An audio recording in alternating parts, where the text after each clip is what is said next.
that by the time he finishes his speech, we'll see how the trading is going on. But I do believe this is going to be a very important event. It is a starting point in terms of the vibrancy of this market. Your Excellency, welcome.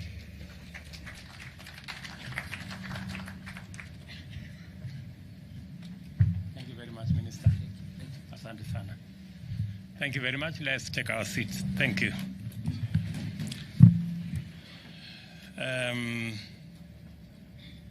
Thank you very much, Minister, and all the other speakers.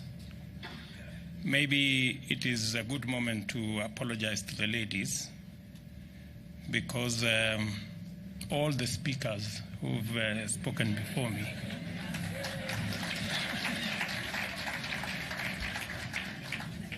somebody watching from somewhere, they will think this is a men's conference. Maybe Mr. Kili and the other people next time, let's be kinder to the ladies. Otherwise, we run the risk of being unconstitutional. Distinguished ladies and gentlemen, good morning. It is yet another wonderful occasion to join Kenya's capital markets fraternity in celebrating an exceptional milestone. We are here today to witness the listing by introduction of the first real estate investment trust instrument to be issued by a pension scheme. This momentous listing signifies the evolution of our capital markets, which have consistently shown resilience in the face of challenging local and global financial developments, as well as responsiveness to the needs of a market that gets increasingly complex and sophisticated with each passing day. Our capital markets capacity to evolve on a sustainable, continuing basis is therefore a critical pillar of our competitiveness as an economy, and it is also a fundamental factor of our ability to finance development, thereby creating jobs and alleviating poverty. Today's introduction of the Laptrust Imara Real Estate Investment Trust is the culmination of commendable collaboration among industry stakeholders in pursuit of innovative instruments that enhance the credibility, competitiveness, liquidity, and efficiency of our capital markets. To place this event in context, it is important to appreciate the role of a well-developed financial sector in powering national economic development. The presence of deep and efficient markets is a fundamental precondition for further economic growth. Kenya's financial sector is strong, competitive, and I say vibrant as well. A debt and equity market like ours has been effective in mobilizing domestic as well as international capital, thereby complementing other forms of financing, fostering the rational embrace of elements of risk inherent in new, innovative, and pioneering enterprises, and supporting long-term investment. The government is committed to expanding opportunities for both investors and issuers in Kenya. We are motivated in this quest by a number of compelling reasons. First of all, as I observed last week during the unveiling of the State Department of Investment Promotion and unveiling of the National Investment Council, there is urgent need to reverse our negative post-pandemic foreign direct investment outlook, which has seen Kenya stand out as the only regional economy that is not experiencing significant growth in foreign direct investment flows. It is our firm agenda to turn the situation around and take aggressive measures to return our economy as a leading destination for international investments. Secondly, I also indicated during my visit to the Nairobi Securities Exchange for the launch of the marketplace that it is imperative for our capital markets to devise appropriate, mechanisms that leverage the savings component of all funds, including Hustler Fund, diaspora remittances, bank deposits, capital markets, SACCOs, insurance plans, savings held in fintech and other assets, to provide a sustainable critical mass of capital to finance the transformation of our country. For sustainability, these mechanisms must be affordable to borrowers while giving an attractive return to savers. And I am persuaded that our capital markets can offer reliable alternative funding for all categories and sizes of business, which is also responsive to their long-term strategic intentions. This is how, by saving, Kenyans at the bottom of the economic pyramid can become lenders and investors who finance national development and economic growth. Thirdly, I have been to various parts of the country spreading the transformational footprint over our affordable housing program. It is our intention to increase the availability of cheap and safe houses so as to plug the housing deficit, which currently stands at about 5 million units. The execution will combine efficient building and construction, consumption of local materials and locally manufactured accessories and fixtures, and the employment of hundreds of thousands of both skilled and unskilled workers. Just to put it in context, we managed to unravel this whole sector about real estate, which was for a very long time hostage to high-end development of housing units. In fact, of the 50,000 units that were built every year, you could hardly get 2% of it being affordable. We decided to intentionally and deliberately desegregate the housing sector, and the biggest component that always impeded the development of not just affordable housing, but housing in general, was the cost of land. In fact, it contributed maybe up to anywhere between 20 and 30% of the cost of a house. We have since, as a government, made land for construction of houses free. And I want to congratulate many counties that have made close to 4,000 acres of land in very prime land in many parts of our towns, in fact, towns across Kenya, worth anywhere between 20 and 30 billion Kenya shillings. That's the land that currently is available for housing that you don't have to pay for. We also sorted out one more problem. Everybody was building a designer house. And you know what designer means. So to be able to build houses on scale, it became necessary to standardize all the aggregates of what builds up to a house. Standardize doors, standardize windows, standardize all the components of a house. And today I can tell the private sector proudly that we have standardized all doors for all affordable housing units. We have standardized all windows, hinges, and all the other components. And in our plan of 200,000 houses, what that means is that we, the private sector, the cement manufacturers, the steel manufacturers, the people involved in producing housing products, you now have a clear path on what you can build your business towards. In our housing plan of 200,000 houses every year, our cement manufacturers, you now have 20 million bags of cement that we can consume, 10 million tons of steel, 2 million tons of nails, 1 million doors, standardized doors, so you can produce in scale because we will consume. 3 million pieces of windows.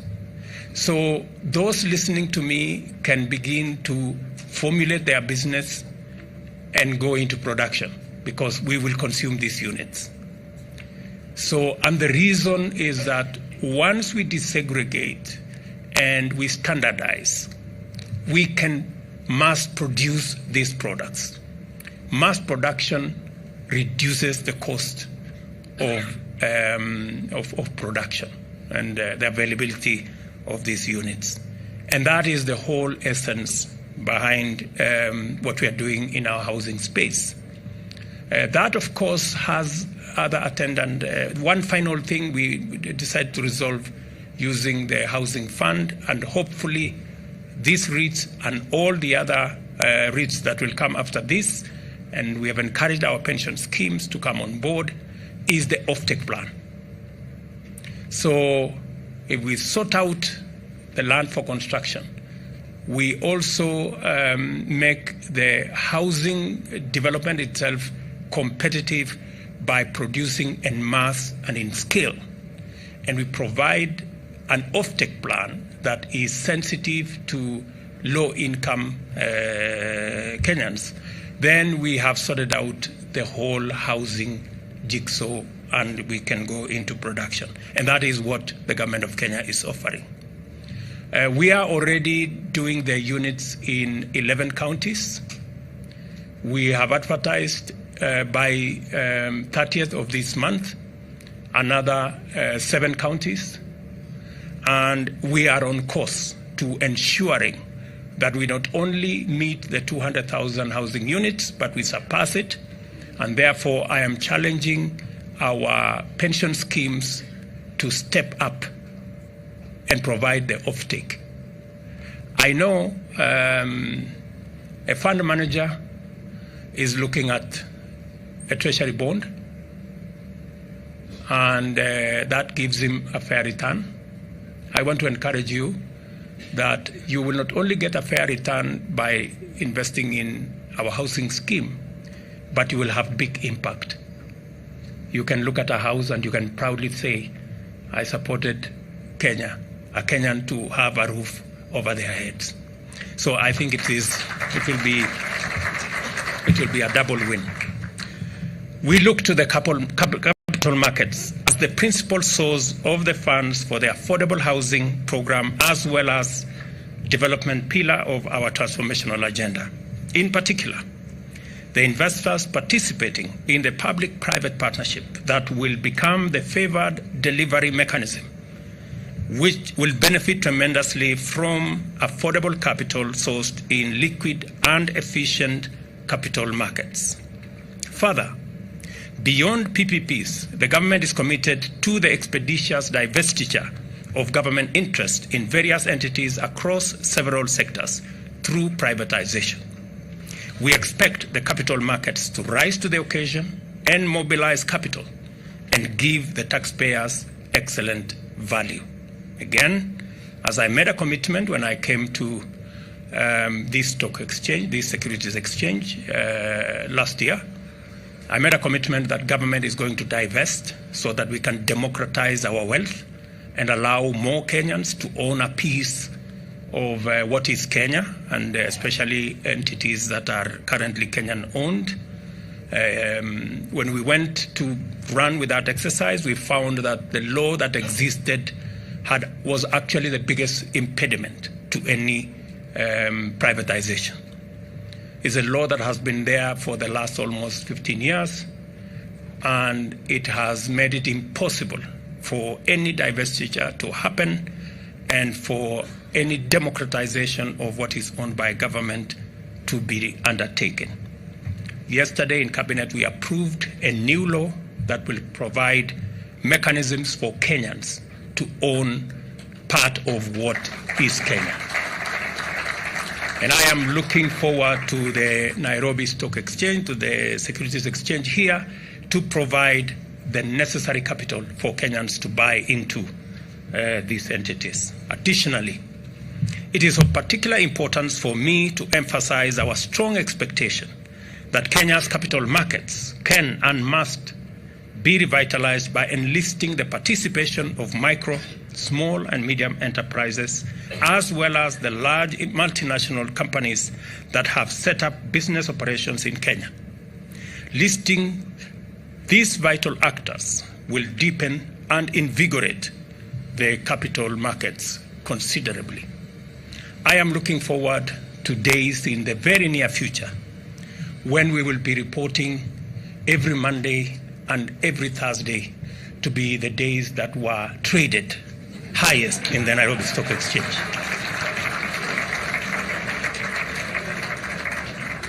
My second visit to the Securities Exchange today underscores the understanding that as a strategic actor in the economy, the capital markets fraternity is going to play a central role in supporting our economic recovery in the short term and national socio-economic transformation in the long term. With its impressive diversified product offering, I am confident that the NSE can facilitate investors to construct strong portfolios across a broad range of globally attractive investment products.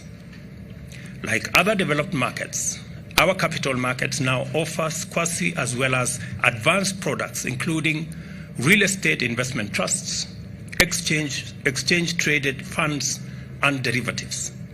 Besides, I am encouraged to note that the NSE has invested in world-class infrastructure to enable it separate trading from post-trading activities. As a result, a platform for novel products like day trading activities has emerged. Additionally, this infrastructure provided much-needed resilience which enabled the NSE to weather the disruptions occasioned by the COVID-19 pandemic. It is clear, therefore, that the NSE is the ideal institution to power our economic resurgence and finance our national socio-economic transformation. It is also clear that the NSE has invested intentionally to position itself as the most attractive hub of highly attractive local, regional, and international market activity. It is ready. From where I stand, it is ready, capable, and aligned. Any entity wishing to list an offering will do well to make the NSE its first, maybe best, maybe only choice.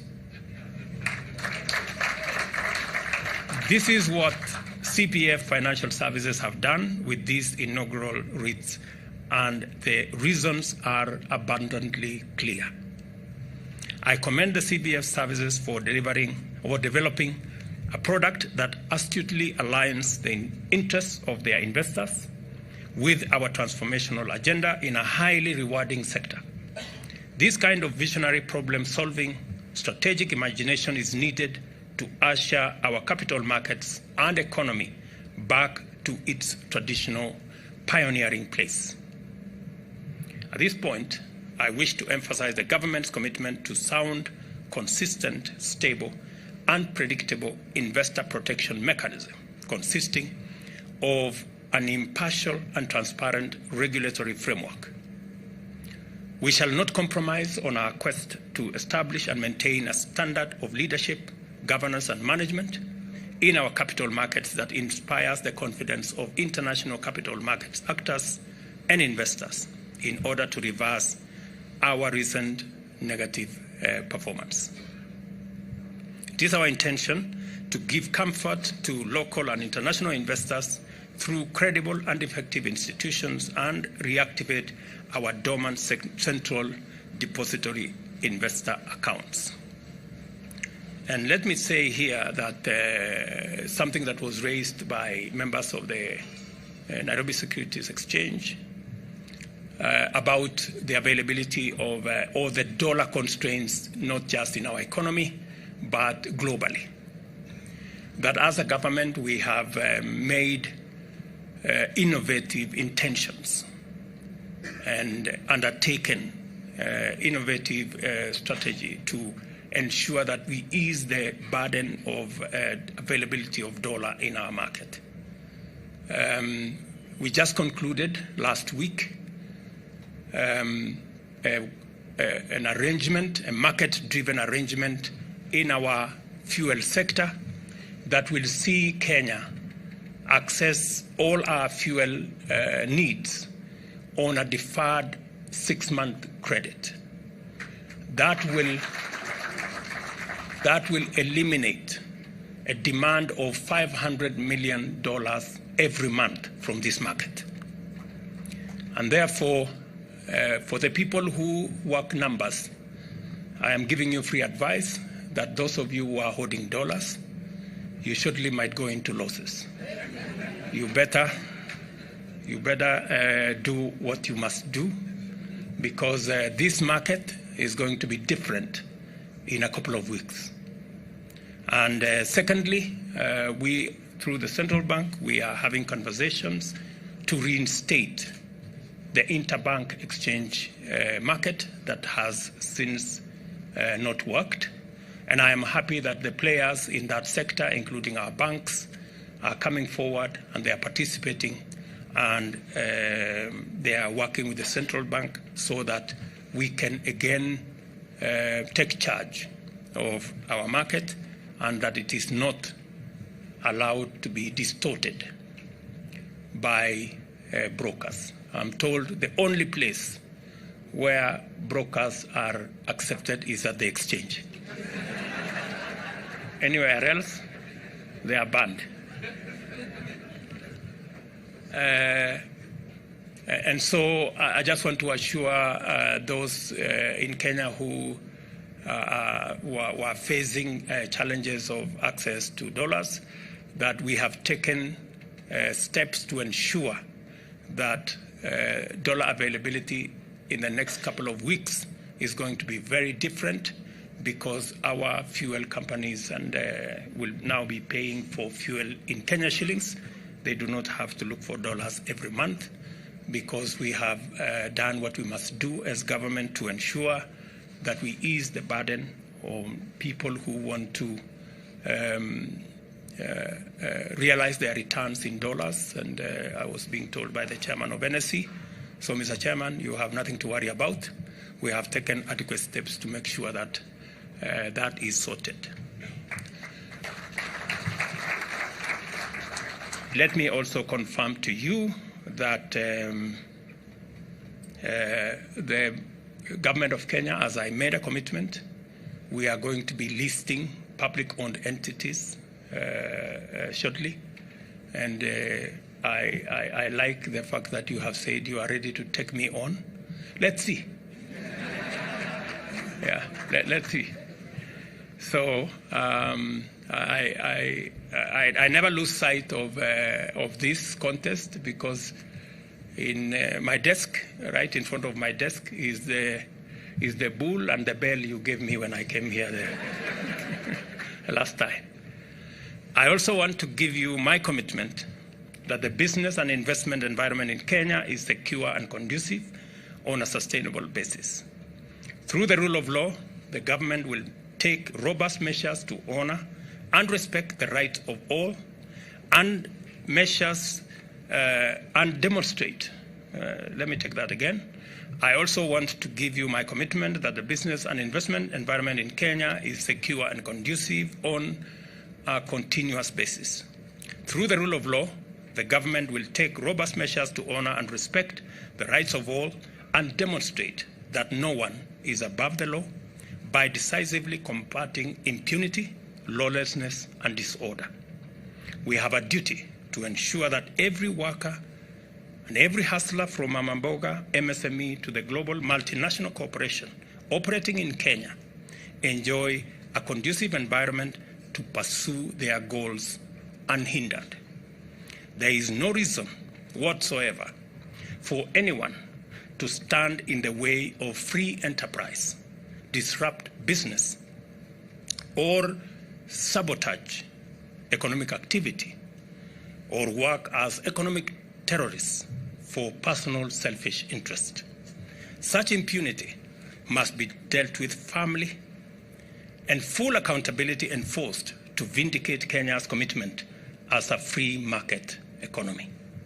Once again, I congratulate Laptrust and CPF Financial Services for this outstanding achievement, and now to declare the Laptrust Imara is officially listed. The Laptrust Imara I-REITs is officially listed by introduction on the main investment market segment of the Nairobi Securities Exchange. Congratulations, God bless you, and God bless Kenya. Asante sana.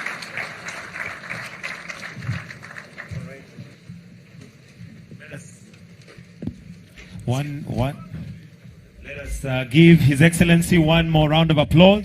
Thank you very much, Your Excellency.